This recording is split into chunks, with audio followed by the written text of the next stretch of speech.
السلام عليكم ورحمة الله وبركاته. يوم جديد وفيديو جديد. وقبل ما نخش على الفيديو، اللهم صل وسلم وبارك عليك يا حبيبي يا رسول الله، عليه افضل الصلاة والسلام.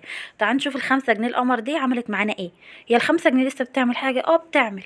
يلا بس نسمي الله ونصلي على الرسول ونشوف ال5 جنيه بتاعتنا الحلوة القمر دي عملت معانا ايه. هتعمل معانا طبق هينفع فطار، هينفع عشاء، هينفع معاكي طبق جانبي يفتح نفسك على الاكل، ومش هتزهقي منه ولا هتملي من طعمه الجميل، لانه فعلا طبق حلو جدا وبيفتح النفس على الاكل.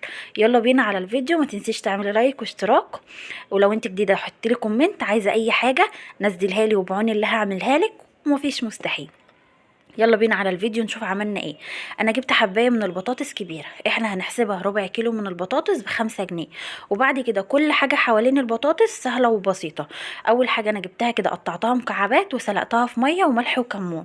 لما اتسلقت معايا خدتها من الميه صفيتها، وبعد كده حمرتها في الزيت. الكفر الخارجي ده بيديها طعم حلو جدا لما تقليها، غير لما تسيبيها مسلوقه. يعني انا جربتها مسلوقه وجربتها مقليه. المقليه بتبقى حلوه قوي، بتديها كده بتتشمع من بره وبتبقى حلوه قوي. جبت كده 4 فصوص توم، والتوم متوفر عندي في البيت. دقتهم كده بملح وكمون. جبت كمان هريسه الشطه الحمراء، انا بحب احط لها هريسه شطه حمراء. لو عندك خضره مفيش مشكله، انا عندي هريسه شطه خضراء، بس انا بحب احط لها الهريسه الحمراء. بتديها لون حلو وبتديها طعم حلو. طعم ايه؟ حراق، حاجه بسيطه كده بس فعلا بتفتح النفس على الاكل قوي يا بنات. حطيت كده في حدود معلقه صغيره او نص معلقه كبيره. انا كنت طبعا لسه مطلعاها من الفريزر، عشان هي جت في دماغي كده ان انا عايزه اكل اكل حرشه او حاجه تفتح نفسي على الاكل. فعملت ايه؟ البطاطس اللي هي ايه، اللي هي بالدقه دي، او البطاطس المخلله. طعمها بيكون حلو جدا. وحطيت كمان معلقه كبيره من الخل. وهبدا بقى ان انا اقلب كل المكونات اللي عندي. كان عندي كده عود كزبره في التلاجة. الكزبره بتديها نفس وطعم حلو جدا. زي ما انا قلت لكم، طبق ينفع تعمليه كده الصبح على الفطار، مع كده رغيفين عيش سخنين، طعمه حلو جدا. ممكن تعمليها سندوتشات وتحطي عليها جرجير. الله على الجمال. ممكن كده في الغدا تعمليها جنب طبق جانبي، جنب مكرونه، جنب اي حاجه، طعمها برضو هيفتح النفس وطعمها حلو.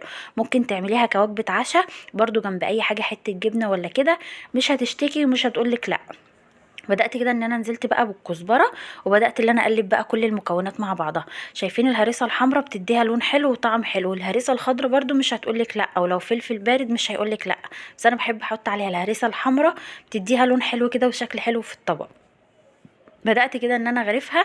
ولو انت حابه ان انت مثلا ما بتحبيش طعم التوم ني في الاكل، ممكن تشوحي فص التوم مع معلقه الهريسه، وبعد كده تنزلي بقلب بسنه الخل، وبعد كده تنزلي بالبطاطس، وبعد ما تشوحي ده كله مع بعضه تحطي بس الكزبره في الاخر. طعمها حلو جدا يا بنات وبتفتح النفس. اتمنى الفيديو يعجبكم، جربوها، ولو عجبتكم متنسوش تعملوا لنا لايك واشتراك في القناه. مع السلامه.